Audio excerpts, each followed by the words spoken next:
하나님의 말씀 보겠습니다. 누가복음 1장 46절에서 56절까지 말씀입니다.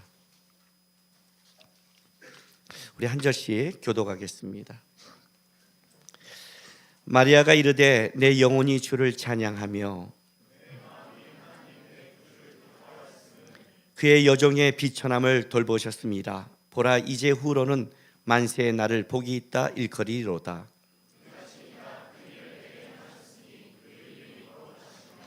국률하심이 두려운 자에게 대대로 이르는도다.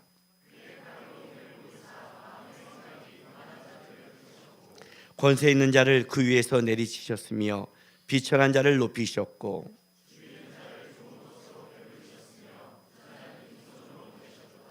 그 종 이스라엘을 도우사 국률이 여기시고 기억하시되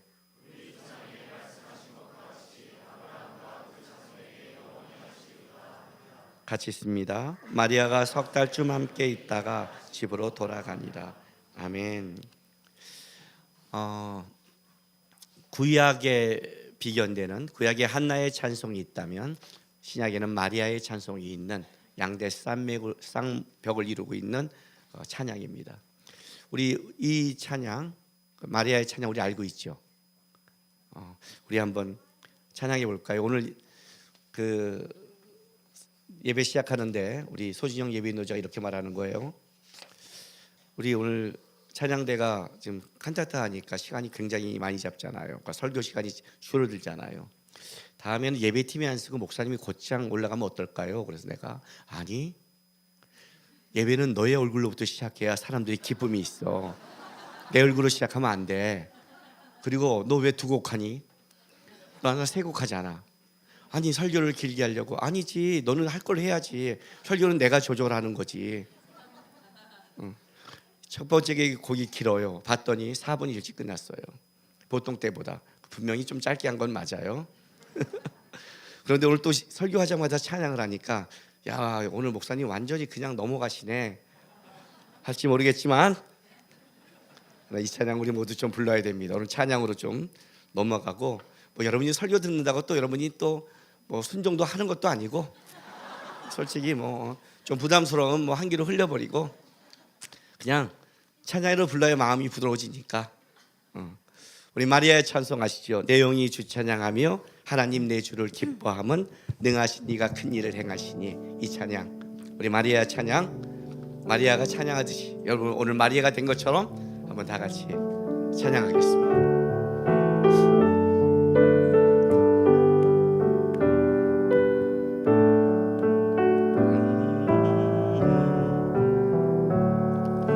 내 영혼 주 찬양하며 하나님 내 구주를 기뻐함은 능하신 이가 큰일 행하시니 그 일을 거룩. 내 영혼 주 찬양하며 내 영혼 주 찬양하며 하나님 내 구주를 기뻐함은 능하신 이가 큰일 행하시니 그 이름 거룩해. 내 영혼 주 찬양하며 내 영혼 주 찬양하며 내 영혼 주 찬양하며 하나님 내 구주를 기뻐함은 능하신 이가 큰일 행하시니 그 이름 거룩. 후련입니다. 내 영혼 주 찬양하며 내 영혼 주 찬양하며 내 영혼 주 찬양하며 하나님 내 구주를 기뻐하는 능하신 이가 큰일 행하시니 그 이름 거룩해. 마리아가 아닌 것 같아요. 난 이럴 때 진짜 내가 춤을 잘 췄으면 좋겠어요. 진짜로. 이거는 그냥 이렇게 하면 안 되는 것이죠. 그죠? 진짜 이건 춤춰서 해야 돼. 내 영혼 해야 돼요. 가뜩이나 노래도 안 되고 음도 맞추는데 요즘 목이 상해서 목소리도 안 나와요. 진짜 속상해요.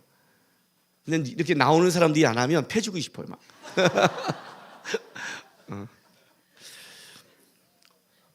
어떠세요 이 찬양 들으니까? 마리아가 어떤 마음으로 찬양했을 것 같아요? 여러분들에게 제가 찬송가 가사 하나 좀 읽어드릴게요. 성탄절에 좀 안 맞는 찬송이지만 여러분이 너무나 잘 아는 찬송입니다. 찬송가 549장인데 내 주여 뜻대로 행하시옵소서 온몸과 영혼을 다 주께 드리니 이 세상 고락간 주인도 하시고 날 주관하셔서 뜻대로 하소서. 내 주여 뜻대로 행하시옵소서 큰 근심 중에도 낙심케 마소서. 주님도 때로는 울기도 하셨네 날 주관하셔서 뜻대로 하소서. 내 주여 뜻대로 행하시옵소서 내 모든 일들을 다 주께 맡기고 저 천성 향하여 고요히 가리니 살든지 죽든지 뜻대로 하소서. 여러분 이 찬양 우리가 많이 부르고 아는 찬양이죠. 여러분 이 찬양이 어떻게 지어진지 아는 사람들이 있을 거예요. 너무나 유명해서 많은 목사님들이 얘기했고 저도 한 번은 언제 얘기한 것 같아요. 1704년도에 지어진 찬양입니다. 슈몰크라는 목사님이 지으신 찬양인데 이 당시에 종교전쟁, 전주교와 개신교의 종교전쟁으로 30년 동안 끔찍한 유럽의 종교전쟁이 벌어졌습니다. 이분은 목사님으로서 그 종교전쟁 중에 신도들을 가서 신방하고 도와야 되는데 그때 36개 정도의 교회의 마을을 돌아다니면서 신방했습니다. 어떤 때는 신방으로 가면 마을이 멀면 며칠씩 갔다가 돌아오기도 합니다. 한 번은 신방을 갔다 돌아왔는데 집이 다 불타버렸는 거예요. 집이 다 불탄 걸 깜짝 놀라서 그 화재를 찾고 들어갔더니 두 아들이 꼭 껴안고 불 가운데 죽어 있는 거예요. 쇼크를 받았습니다. 그리고 지은 찬송입니다. 내 주여 뜻대로 행하시옵소서. 여기서 살든지 죽든지가 우리 그런 찬양이 아닙니다. 큰 근심 중에도 낙심케 마시고 주님도 때로는 울기도 하셨네. 이 찬양 우리 부르죠. 주님이 때로도 울기를 하셨구나. 이렇게 예루살렘을 보고 이게 감상해졌는 게 아니라 주님을 위해 열심히 애쓰며 피폐한 이때 독일은 1600만 명의 인구가 이 종교전쟁을 인해 600만 명으로 줄었고 1000만 명이 죽어갔고 흑사병으로 끔찍했고 교회도 기둥밖에 없었고 이렇게는 없는 진짜 끔찍한 암흑기의 시작을 지나갑니다. 그때 주의 종으로 살아가는 겁니다. 그리고 갔다 왔는데 자식이 죽었습니다. 고백할 수 있을까요? 내 주여 뜻대로. 저는 성경을 보다가 어떻게 이런 고백을 하지? 이런 인물들을 만나기 시작합니다. 그런 인물들을 만나면 저는 성경이 넘어가지가 않습니다. 어떻게 이런 고백을 하지? 어떻게 이렇게 할 수 있지? 이 사람은 도대체 이가 바라보는 하나님과 내가 바라는 하나님이 뭐가 다르지? 어떻게 이런 분을 할 수 있지? 이 목사님처럼 자식이 죽었는데 우리 같으면 이렇게 하잖아요. 내가 지금 얼마나 하나님을 위해 애쓰고 살아왔는데 내가 지금 이 끔찍한 속에 신방하고 돌아왔는데 만약 내가 주의 일을 하지 않았다면 내가 그리고 이 아이들과 함께 했다면 내 자식을 살렸을 텐데 이게 보통 우리들의 고백 아닙니까? 근데 여기서 내 주여 뜻대로 행하시옵소서. 이런 찬송을 앞에 쓰면 이 목사님이 만난 예수는 뭐가 다를까? 끔찍한 여러분 30년 전쟁입니다. 폐허 이거는 지금 우크라이나 백성이 얼마나 지쳤을까요? 그죠? 어떻게 그런 삶 속에 할까요? 이번에 성탄절을 맞으면서 어떤 말씀을 전해야 될까 고민합니다. 그렇지 않겠어요? 본문은 뻔한데. 본문은 뻔한데. 박살멜 목사가 우리 교회에 와서 무슨 얘기하다가 은퇴 이제 제 날짜를 얘기했어요. 목사님 은퇴를 언제 할 계획이세요? 나는 내가 11월 첫째 주에 시작해서 딱 내가 은퇴할 때가 교회 30주년이더라고요.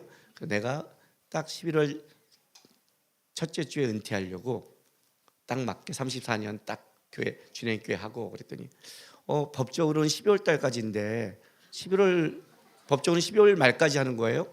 근데 굳이 11월 해요. 그냥 성탄절까지 그 마지막까지 하면 어때요? 그래서 제가 뭐라고 말했냐면 성탄절 설교 안 하려고.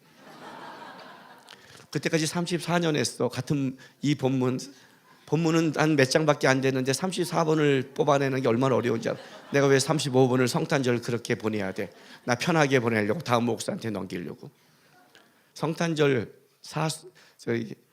부활절 다가오면 본문이 뻔하잖아요. 근데 부활절은 좀 많아요. 복음서에 더. 성탄절은 진짜 적어요. 묵상하는 거예요. 왜냐하면 이건 묵상이 많아야 되거든요. 묵상을 안 하면 머리가 돌아가니까. 내가 받은 마음 짧더라도 전해야 되니까.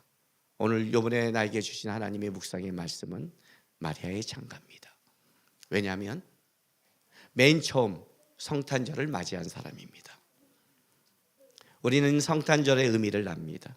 예수가 오셔서 그의 구원을 이루시고 우리와 함께한다는 걸 알고 있습니다. 그러나 마리아는 어느 날 갑자기 가브리엘이 다가와서 지극히신 능력이 너를 덮으면 너에게 아이가 생긴다는 부터 시작해서 성탄절을 맨 처음 준비한 여인입니다. 오늘 우리 마리아의 찬송은 첫 번째 성탄절을 준비하기 전에 마리아가 어떤 고백 속에 살아가는지를 얘기하는 게 마리아의 장가입니다. 그리고 그녀는 첫 번째 성탄절을 맞이합니다. 마복간에서 끔찍하게 맞이하기 시작합니다. 그녀는 어떤 마음으로 이런 찬양을 했을까요? 그녀가 부른, 여러분 욕 아닙니다. 이거 헷갈리시면 곤란합니다. 상황을 좀 보겠습니다. 누가복음 1장 30절부터 38절 제가 한번 쭉 읽어줄게 들어보세요. 천사가 이르되 마리아여 무서워하지 말라. 내가 하나님께 은혜를 입었느니라. 보라 내가 잉타여 아들을 낳으리니 그 이름을 예수라 하라. 그가 큰 자가 되고 지극히 높으신 이의 아들이라 일컬어질 것이요 주 하나님께서 그 조상 다윗의 왕위를 그에게 주시리니 영원히 야곱의 집을 왕으로 다스릴 것이며 그 나라가 무궁하리라. 마리아가 천사에게 말하되 나는 남자를 알지 못하니 어찌 이 일이 있으리까. 천사가 대답하여 이르되 성령이 내게 임하시고 지극히 높으신 이의 능력이 너를 덮으리니 그러므로 나실 바 거룩한 이는 하나님의 아들이라 일컬어지리라. 보라 내 친족 엘리사벳도 늙어서 아들을 배웠느니라. 본래 임신하지 못한다고 알려진 이가 이미 6달이 되었나니 대저 하나님의 모든 말씀은 능하지 못하심이 없느니라. 마리아가 이르되 주의 여정이 오니 말씀대로 내게 이루어지다며 천사가 떠나가리라. 어느 날 어떤 가브리엘이 다가와서 큰 이야기를 합니다. 너무나 비상식적인 겁니다. 그리고 더 나아가서는 비상식을 넘어서서 자기 삶에 잘못하면 생명을 걸어야 될 상황입니다. 왜냐하면 약혼한 여자가 아기를 뱉다는 것은 파혼하면 돌로 쳐 죽일 수 있는 범죄입니다. 사실 정원녀 요셉도 이 소식을 듣고 정원자가 뭐라고 그래요? 조용히 끊고자 했죠. 이거는 요셉도 보기에는 비상식적인 거고, 사실 요셉이 해줄 수 있는 마리아에 대한 최대한 배려는 드러나지 않고 끊는 겁니다. 드러나는 순간 마리아는 돌로 맞아 죽어도 되기 때문에 요셉이 할 수 있는 최대한의 예의는 이거였습니다. 그런데 꿈속에 하나님의 계시의 말씀을 듣고 요셉이 마음이 변합니다. 마리아가 그걸 알고 있을까요? 모릅니다. 이 사건이 어떻게 전개될지는 모르는 겁니다. 하나님의 능력이 자기에 임한다는 것도 경험해 본 적도 없습니다. 한 번도 들어본 적도 없습니다. 본 적도 없습니다. 그런데 문제는 처녀가 아기를 갖는다는 겁니다. 말도 안 되는, 누구에게 말해도 이해하지 못하는, 그리고 생명을 걸어야 되는 그런 상황인 겁니다. 그 상황 속에 마리아에 대한 하나님의 배려는 엘리사벳에게, 아기를 못 낳는 엘리사벳에게 먼저 앞서가서 하나님의 기적을 이루십니다. 세례 요한은 나중에 예수님의 사역 6개월 전부터 역사한 자가 아니라 뱃속에서부터 예수의 길을 예비한 자입니다. 그래서 엘리사벳에게 보냅니다. 마리아를 위로해 주러 보낸 겁니다. 지금 유일하게 마리아를 이해할 수 있는 자는 이 땅에 엘리사벳밖에 없는 겁니다. 보내는데 그때 그걸 만나면서 부르는 마리아의 찬송이 오늘 여러분이 부른 찬송입니다. 정혼자 요셉이 만약에 자기를 고발하면 돌로 쳐 죽일 수 있는 상황, 하나님의 크신 능력이 어떻게 이루어질지 상황은 아무것도 모르고 어떻게 이것이 이루어지고 어떻게 역사하고 어떻게 만들어질지 아무것도 한 치 앞도 내보지 못하는 그 상황 속에 마리아가 이렇게 찬양하는 겁니다. 내 영혼이 주를 찬양하며 내 마음이 하나님 내 주를 기뻐하였음은 그의 여종의 비천함을 돌보았습니다. 보라, 이제 후로는 만세의 날을 복이 있다 일컬이다. 능하신 이가 큰 일을 내게 행하셨으니 그 이름이 거룩하시며 긍휼하심이 들어간 자에게 대대로 이른도다 하고 하나님을 딱 찬양하는 겁니다. 가능할 수 있을까요?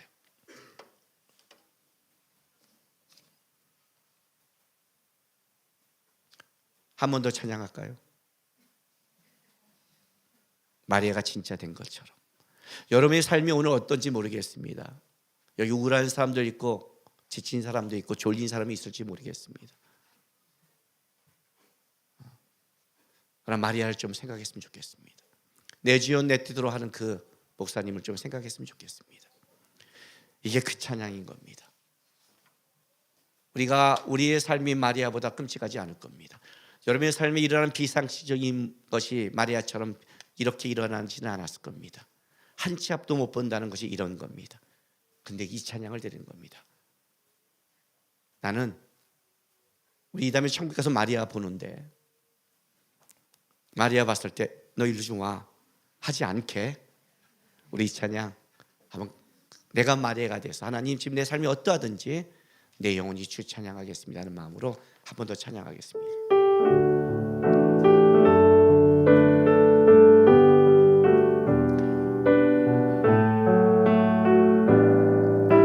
내 영혼 주 찬양하며 내 영혼 주 찬양하며 하나님 내 구주를 기뻐하네. 능하신 이가 큰 일 행하시니 그 이름 거룩해. 내 영혼 주 찬양하며 내 영혼 주 찬양하며 하나님 내 구주를 기뻐하네. 능하신 이가 큰 일 행하시니 그 이름 거룩해. 내 영혼 주 찬양하며 내 영혼 주 찬양하며 하나님 내 구주를 기뻐하고 능하신 이가 큰 일 행하시니 그 이름 우리 후렴은 다시 한번 하겠습니다. 내 영혼 주 찬양하며 주 찬양하며 내 영혼 주 찬양하며 하나님 내 구주를 기뻐하네. 능하신 이가 큰 일 행하시니 그 이름 거룩해. 아멘. 인사 한번 할까요? 중간에 이제 마리아가 고백한 이 내용, 이 찬양은 예수가 오셨다는 게 어떠한 건지를 그는 알고 있었다는 뜻이에요. 예수가 오셨다는 것. 예수가 오셨다는 게 뭐예요? 마리아는 이렇게 고백해요. 자신의 비천함을 돌보았다. 여러분이 조금 편하고 행복하며 끔찍한 집 가운데 죽는 것보다 하나님이 나의 비천함을 돌봤다. 그로부터 이제 후로는 나를 복이 있다 일컬이라. 후로는 어떤 시간적인 거냐면 그 시점으로 해서 계속해서 이런 뜻이에요. 예수를 하나님의 뜻이 이루어지는 그 예수를 만난 시점으로 해서 나는 이제 영원토록 복이 있을 것이다. 마리아가 본 거는 어떻게 이런 비상식이, 어떻게 이런 어려움이, 어떻게 나에게 이런 일이, 내가 만약 이걸 알면 저 혼자에게 어떤 일이 벌어지는데, 하나는 자기의 삶의 편함과 이런 데 빠지지 않고 하나님이 나에게 오셨다는 것이 내 삶에 어떤 일이 벌어지는 건지, 비상식이 아니라 그 비천함 속에 하나님이 일하신다는 것을, 그 예수가 오셨다는 것을 알고 있는 거예요. 알았어요? 그 인사를 하는 거예요. 한 사람이 옆 사람이 이렇게 하겠습니다. 예수가 오셨습니다. 다 그 옆에 있는 사람이 이렇게 하겠습니다. 나를 위해 오셨습니다. 이게 성탄절입니다. 요한복음 1장 11절부터 13절 말씀, 제가 요한이 복음서 마지막을 끝낼 때 맨 마지막에 요한이 쓰잖아요. 그렇죠? 마가가 쓰고 마태, 누가가 쓰고 이제 요한이 예수에 대해서 마무리를 할 때 태초에 하나님의 말씀이 계시는데 쭉 나가면서 11절에서 13절이 이렇게 말합니다. 자기 땅에 오매 자기 백성이 영접하지 아니하였으나 영접하는 자 곧 그 이름을 믿는 자에게는 하나님의 자녀가 되는 권세를 주셨으니 이는 혈통으로나 육정으로나 사람의 뜻으로 나지 아니하고 오직 하나님으로부터 난 자들이라. 영접하는 자 곧 그 이름을 믿는 자들에게는 하나님의 자녀가 되는 권세를 주셨으니, 마리아가 한 거예요. 첫 번째 예수를 영접한 자입니다. 첫 번째 예수를 영접한 자, 그 말씀대로 이루어진 자, 그가 어떤 하나님의 은혜와 복이 있는지를 고백한 겁니다. 오늘 제가 여러분들에게 성탄절에 줄 수 있는 가장 큰 축복은 이겁니다. 혹시 이 자리에서 어떤 분들이 아직 예수가 믿어지지 않는다면, 여러분의 상식으로 믿어지지 않는다면, 그럼 내가 여러분에게 이렇게 묻겠습니다. 여러분은 이 시대에 태어난 것을 머리로 믿어지십니까? 여러분은 대한민국에 태어난 걸 믿어지십니까? 여러분은 일대에 살다가 인간이 이렇게 죽어가는 것은 상식적으로 다 이해가 되십니까?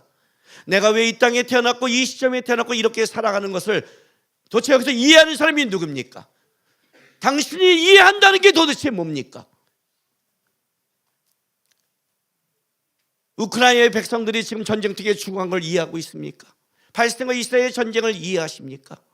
왜 우리나라가 남북으로 분단된 걸 이해하십니까? 왜 오늘 이렇게 불합리한 사건이 벌어지고 이해하지 못한 일이 벌어진 것이 이해되십니까? 오늘도 길을 가다가 오늘날 쓰러져 죽는 것들이 여러분 이해되십니까? 세상에 이해되지 못한 게 수없이 많으면서인데 웃긴 게 뭐냐면 오늘날 자기가 이걸 이해 못하겠대요. 당신의 이해가 도대체 뭡니까? 저는 교만이라고 생각합니다. 그래서 하나님 앞에 섰을 때 심판받아도 할 말이 없습니다. 만약 하나님 앞에 서서 내가 당당하다면 얘기해야 됩니다. 내가 왜 이 땅에 태어났고 이렇게 살아가고 이런 사람을 만났고 이런 걸 겪는 건지를 당신은 아셔야 됩니다. 우리는 이해하고 살아가는 게 아닙니다. 어느 시점에 하나님이 이 땅에 태어나게 했으니 살아가는 거고, 내가 왜 이를 이해하지 못하지만 이 속에 하나님이 함께하기에 살아가는 겁니다. 우리는 이해하고 살아간다고 말하지 마십시오. 내가 그분에게 말할 수 있는 건 이겁니다. 예수가 당신 삶이 없으면 이 땅에 7, 80년을 살아갈지 모르지만 우리의 죽음 이후에 끔찍한 일을 지옥에 가도 하나님 앞에 당당할 수 없다는 겁니다. 마리아가 고백한 것, 죄 가운데 비천한 삶을 돌아보셨습니다. 오셨다는 겁니다. 저는 기독교가 좋습니다. 저는 불교 신자였지만 만약 내가 예수를 안 만났다면 저는 아마 불교 신자로 살아갈 겁니다. 왜냐하면 제일 잘 이해할 수 있는 게 불교입니다. 인과응보가 있습니다. 오늘 내가 왜 이런 일을 당하지 못하지만 전생에 내가 그래도 철학적이고 논리적이고 합리적입니다. 저는 기독교에 와서 이해한 적이 없습니다. 왜 직진인 시간관 속에 하나님이 이 시간에 보냈는데 왜 내가 이런 일을 겪어야 되고, 내가 믿지 않는 가정에 태어나서 왜 나는 어려움을 겪어야 되는가? 저는 이해해보고 내 인생을 살아본 적이 없습니다. 저는 그냥 예수를 만났을 뿐입니다. 그게 내 삶의 의미가 됐습니다. 이 땅의 삶에 내가 아무리 비천하고 어렵다 해도 내 삶이 비천함으로 끝나지 않은 걸 압니다. 마리아처럼 위대한 찬양과 고백은 못해도 저는 마리아의 이 마음에 같이 동의하고 아멘으로 화답합니다. 주님이 오셨습니다. 그거면 족합니다. 지금도 예수가 있습니다. 저는 살아갈 용기가 있습니다. 지금은 모르겠지만, 지금은 내가 어렵지만, 지금은 사람이 이해하지 못하겠지만 분명히 시간이 지나면 나를 복 있다 일컫는다는 마리아의 고백이 저의 고백입니다. 제 인생은 분명히 지나가면 예수 때문에 복 있다 말할 겁니다. 성탄절이 좋은 건 이겁니다. 주님이 오셨고 그가 나의 주님이라는 것이 감사한 겁니다.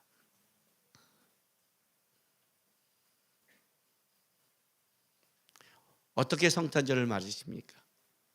오늘 우리 성가대 찬양대 하니까 너무 은혜롭지 않으세요? 그렇지요? 예. 이 칸타타를 여유 있게 들었지만 여유 있게 듣지 못한 두 사람이 있습니다. 여기 앞에 쓴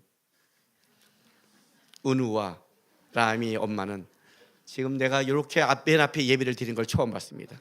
앞자리에 앉아서 이걸 준비하면서 라임이가 엄마한테 혼냈답니다. 칸타타 준비를 잘 못하고 있어서 너 그러면 왜 그걸 했니라고. 내가 지금 여기서 예화를 쓸지는 몰랐을 거예요. 그 엄마가. 제가 걱정했습니다. 성탄절이 싫어하면 어떡하지? 라임아 잘했어. 목사님이 은혜 받았어. 집에서 엄마가 몸 털렸다 그러면 딱 쳐다보고 그래. 목사님이 은혜 받았어요. 주님도 영광 받았어. 저는 성탄절은 예수만이 남아야 된다고 생각합니다. 고등학교 때입니다. 끔찍한 집에 살았습니다. 끔찍한 집을 하도 많이 살아서 예수를 영접했습니다. 그리고 그때 성탄절에 처음 교회를 달려가는 겁니다. 중3 때 달려갔고 고2 때 달려갔는데 예수를 믿지 않고 친구의 것 때문에 따라갔습니다. 근데 고2 때 주님을 영접했습니다. 집은 끔찍한 2층 집에서 주인이 2층 빌린 거기서 가족들이 함께 살아가는 끔찍했습니다. 나는 고등학교 때 소망이 없었습니다. 어떻게 살아갈지도 몰랐습니다. 우리 형님은 똑똑하지도 않고 집에 가진 것도 없고 진짜 저는 어떻게 살지 몰랐습니다. 그런데 예수를 만나고 성찬대에 뛰어가는데 그날 그렇게 내가 기쁘게 뛰어간 게 기억이 납니다. 그 골목골목을. 그거는 교회를 간 게 아니었습니다. 예수를 만나러 간 거고 그때 제 인생 속에는 딱 하나였습니다. 예수가 살아계시고 예수님이 나를 초청해 주시고 내가 예수님 안에 있다면 내 인생은 잘 될 거야. 그게 그때 저의 고백이었습니다. 우리 인생 속에 예수가 있습니다, 여러분. 그걸 잊지 마십시오. 예수가 왔다는 것, 예수가 있다는 것, 예수가 함께한다는 게 어떤 의미인지 이게 마리아의 찬송입니다. 사람들이 날 어떻고 비상적이다 해도 분명히 주님은 나를 비추하면서 끌어갈 것이요 분명히 주님 나를 복 있다 일거리라. 그리고 그 마리아는 그 찬양을 하면서 그 믿음의 길을 갑니다. 제가 걱정하는 믿음은 이런 겁니다. 자기만 은혜를 넘치도록 받고 그 은혜의 줄기를 막아버리는 사회가 되지 마십시오. 여러분이 마리아보다는 더 삶이 넉넉할 겁니다. 찬송할 수 있어야 그 은혜를 나눌 수 있어야 됩니다. 우리는 주님께 와서 그 은혜를 수없이 누리면서 다 자기에게만 은혜 받았다고 자기에게만 머무르는 다 사회가 돼갑니다.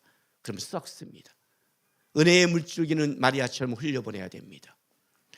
마리아가 왜 이렇게 무너지지 않는 줄 아십니까? 이 목사님이 무너지지 않는 가장 큰 이유가 뭔지 아십니까? 무너지는 사람의 첫 번째 특징이 하나 있습니다. 뭔지 아세요? 모든 것을 자기에게서 끝내버립니다. 은혜를 받아도 끝, 모든 어려움도 끝, 자기 하나만 중심이 있습니다. 그래서 되는 겁니다. 마리아의 첫 번째는 그 상황이 어떨지 모르지만 이 안에서 어떤 게 있냐면 예수로 말미암아 그의 마음이 풀어져 있다는 겁니다. 은혜 받은 사람의 특징이 뭔지 압니까? 상황이 바뀌는 게 아닙니다. 예수가 함께 있는 걸 알기 때문에 여기서 맺히지 않는 겁니다. 머물지 않는 겁니다. 그래서 그는 울 수도 있고 찬양할 수 있고 흘려보낼 수 있는 겁니다. 왜? 이 물줄기를 예수께서 흘려보낼 걸 알고 있으니까. 근데 우리는 다 자기에게 머뭅니다. 먼저 기도하십시오. 나를 묶고 있는 게 뭔지, 그게 사람인지 상황인지.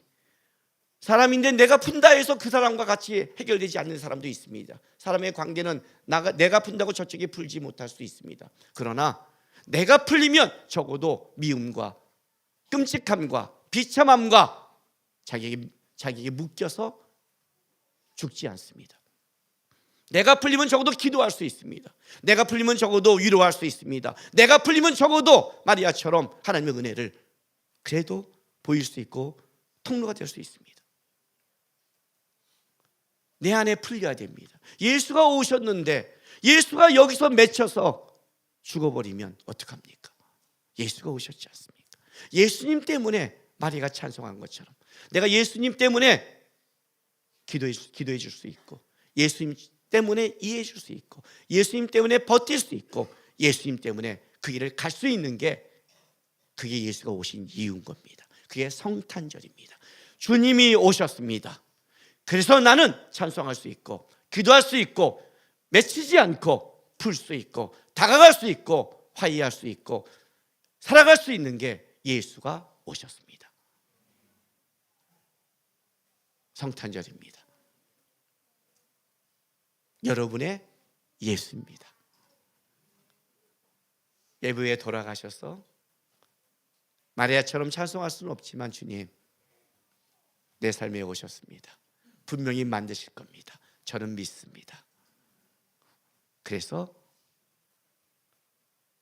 내 안에 맺히고 예수가 여기서 끝나는 신앙이 아니라 기도하고 흘려보내면서 마리아 같은 찬송은 못할지 모르지만 믿음의 길을 걸어가는 삶을 살아가겠습니다 하는 성탄의 축복이 되시기를 바랍니다. 기도하겠습니다. 이 시간 우리 다 같이 기도하겠습니다. 주님, 은혜가 끝나는 신앙이 아니라 이해하지 못하고 어려워도 마리아처럼 예수로 말미암아 그 은혜가 드러나는 신앙이 되게 도와주십시오. 내가 묶인 게 있다면 풀어지게 하시고, 나부터 내가 붙잡힌 게 있다면 나부터 주님 안에서 일어나게 도와주십시오. 이 시간 다 같이 주 앞에 고백하며 결단하며 나가겠습니다. 기도하겠습니다.